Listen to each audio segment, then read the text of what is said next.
everyone, and welcome to Number 9 Farms. Today we are going to start off with biscuits and gravy and some short ribs for dinner tonight.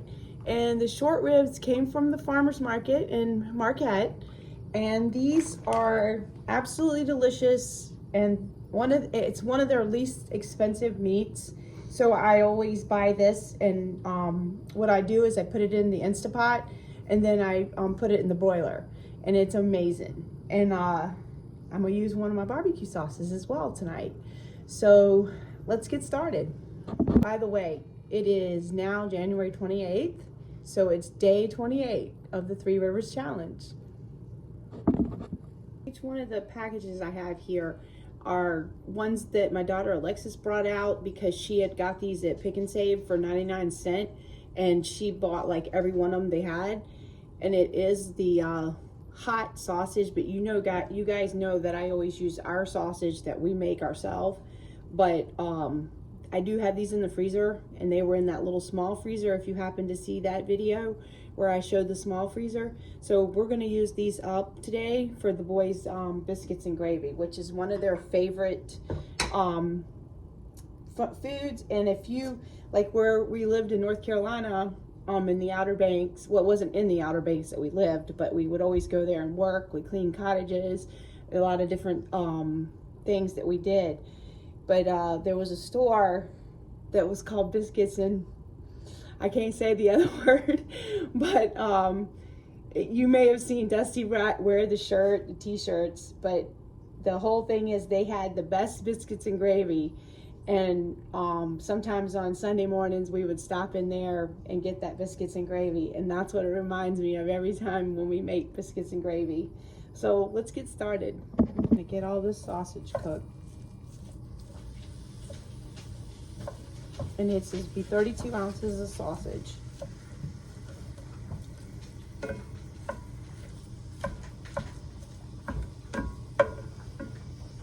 So we're going to need about 3/4 cup of flour and a cup. This, if you look here, this is the kind that I had down in the basement, and that's why it's all clumpy.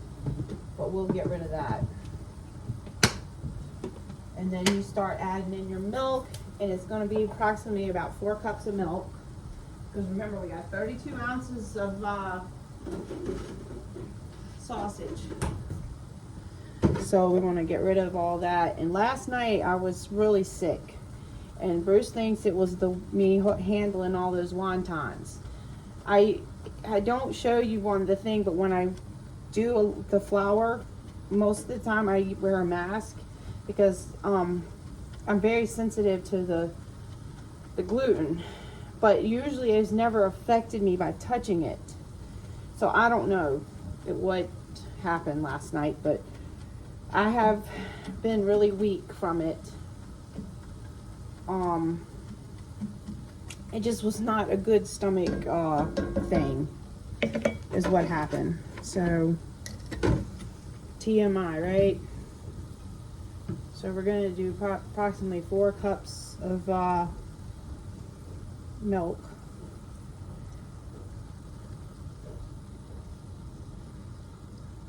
And we'll go ahead and get that mixed in first before we add any more milk.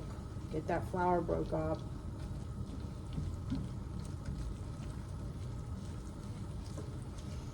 But my boys love this stuff, I'm telling you. And I'm going over back to make the biscuits. I just wanted to get this done. Go ahead and add some more milk now. Got something here in my eye. Because we want to keep it thick. More of the gravy consistency. That last cup of milk. And you could put a little bit of seasoning in here. Of course, this was that hot sausage, so we're not going to add any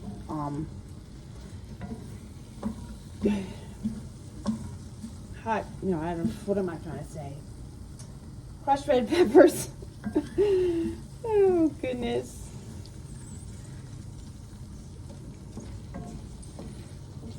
Anyways, sage would be something you could add. And also, you know, I try to add a little bit of the herbs in, because you're always looking to, you know, nourish your body with any type of healing herbs. But it's looking good. Still have a few clumps to get rid of. Cover and let it rest while you do the biscuits, or you could have done the biscuits before. Biscuits are going in, using up all that self-rising flour. Okay, let's eat some breakfast. I'll show you. It's all gone, of course. I'm gonna be doing pressure canning the broth that was from the other day, and because I don't like to waste anything, so I want to make sure. And this has not been what's the word? This one didn't gel as much as they usually do, but you can see in this one where it's a lot thinner, it's a little bit more of a gel than. But I usually can get it a lot more gelled when you roast the chicken first.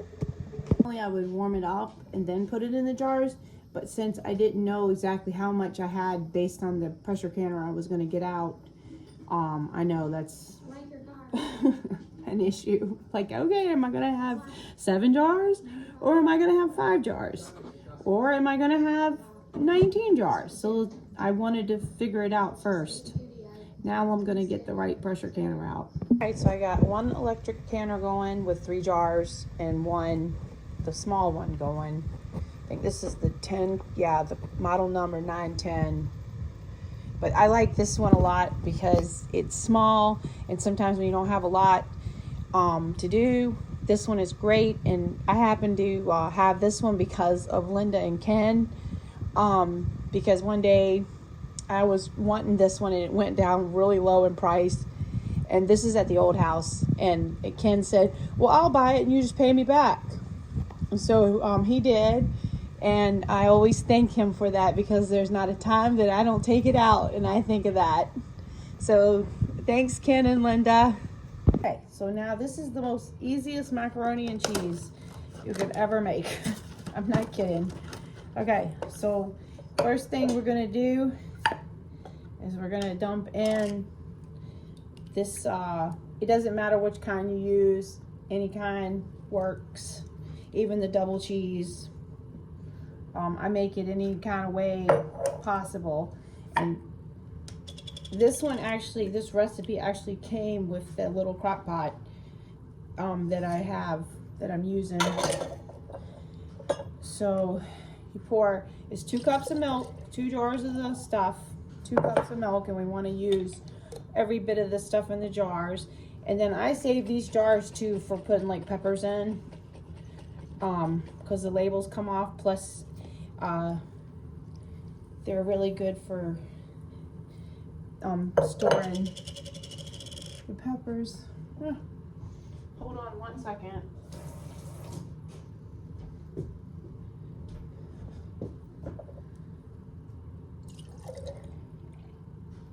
And just pour the other one right in.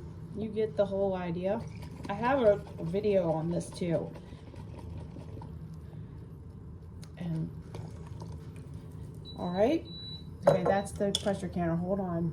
All right, so just stir that up, get it as good and mixed together as you can, and then you want to dump in your noodles. And I use penny, rotini, elbow, just all kinds of noodles, whatever I have.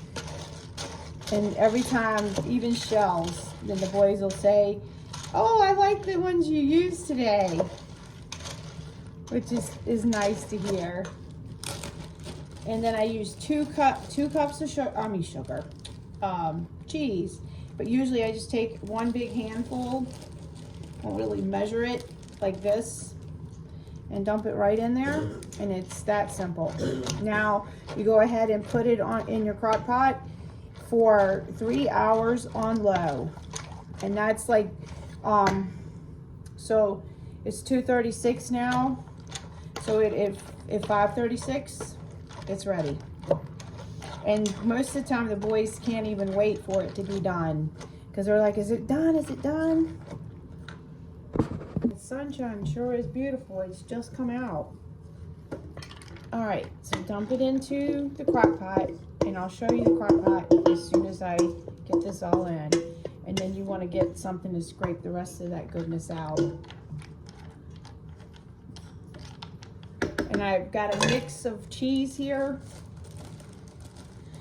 Because I just used everything that I had in the refrigerator without cutting more. And I just go ahead and put a little layer right on top. Just like that.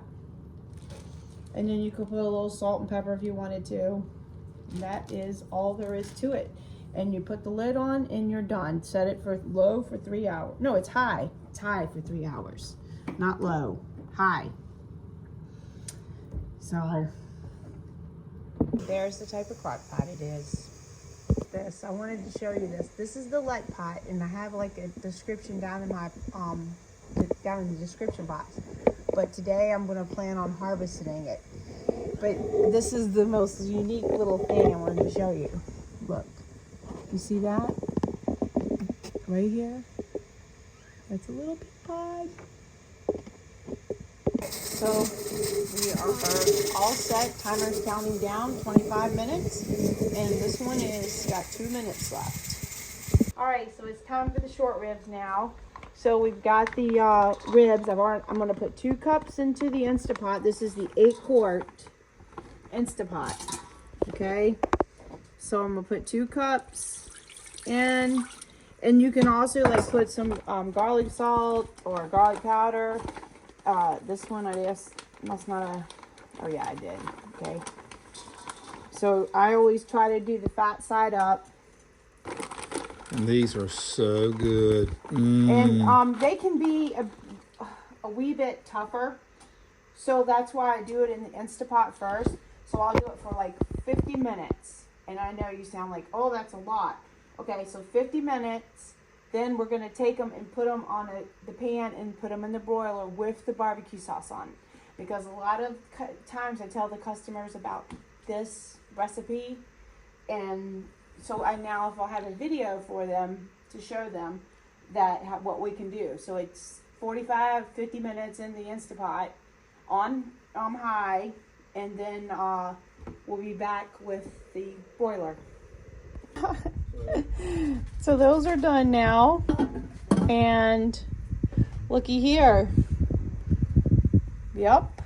As Bruce says, it happens to the best of us. Yeah, yeah, we use old jars and stuff too. So it does happen. But I did, you know, put it in there with a different temperature change as well. But usually I have no problem. Look at that. It turned out beautiful. It's still bubbling. I got 2 jars of potatoes, and I'm going to make a potato casserole. I don't know what you want to call it. Potato bake. Put them off to get rid of some of the starch. So basically, I just season them up. A lot of times I'll use ranch dressing, ranch powder, whatever. The boys love them. I've done them parsley, all kinds of ways. And then I put some cheese on top. Just like this is simple. And I put a little bit of butter in the pan. And that is it. I'm out of ranch dressing. So I got one that is that I use, but it literally would take the whole bottle of it because it's just a tiny bottle. And it's literally like $7 a bottle. So I think if I did that, Bruce would be like, you used all that ranch dressing that I got you on that one dish. So I might as well just use all this cheese that's left. So, and then a lot of times too, like these things I don't usually use on a common basis. But it's good on these potatoes. And I just bake them in the oven and about, 30 minutes. And it's a delicious little meal. So now the short ribs are done, and I'm going to do a quick release so that it can go ahead and get done. That way I can get it in the oven. So cook about 10 minutes, and they smell incredible. Potatoes are out. Okay, so this is the barbecue sauce I'm using, is our smoky orange barbecue sauce. And this is incredible. So what I'll do is I'll just glaze it, but I've already let Bruce try it, and it's perfect the way it is. Yeah, I eat that whole thing just the way it is. And so I got it on 450 and broil, and this will go in for just a few minutes, but you want to glaze it really well all over, and then it gets a little like crust to it, and it's just incredible. And then if you want to, you can also, you know, just dip your beef in it. And this one here is my favorite barbecue sauce. Now, of course, next to hot and spicy and chicken vinegar, I mean, each one of them have a different, you know, flavor. So you've got a lot of different choices. And I will save these bones too, because Alright, so we'll save the bones, and we'll use the bones for another bone broth, which is for beef or something. And all the juice will be used in another soup. So, alright. Alright. And it's really hot too when it's on boil. The mac and cheese is ready. And it's the best macaroni and cheese ever. If you've never cooked it like this, you need to try it. You'll never go back any other way, will you? You know what they say. Alright, so the moment we've all been waiting for. And what day is this? 32? 32 days. So 32 days, and you have all this lettuce, and I've already got the pea pod, so I'm just going to cut just enough for a salad, and of course it will grow back, but look at that. I can't wait. That looks so sweet and delicious. It is. And then you want to go ahead and the basil, go ahead and cut the top of the basil. So there's that, and then you got a little bit of cilantro for your salad, and then the tomatoes are doing really well. But then this is the beauty of it right here. Look at that pea pod. Okay, so now a salad right from your lead pot. All right, guys, there comes my dinner out of the oven. I tell you, another princess home run. And our salad from the lead pot, right here in our living room. Look at that. We garden year round in the house and everywhere we can get it. We got to be growing something. So that took how many days? 32 days. 32 days in that little machine there, and it worked great. And the basil, the cilantro, and of course the star of the show. Yep. The pea pod. Can't wait. And thank you, Princess. You're welcome. It's so good.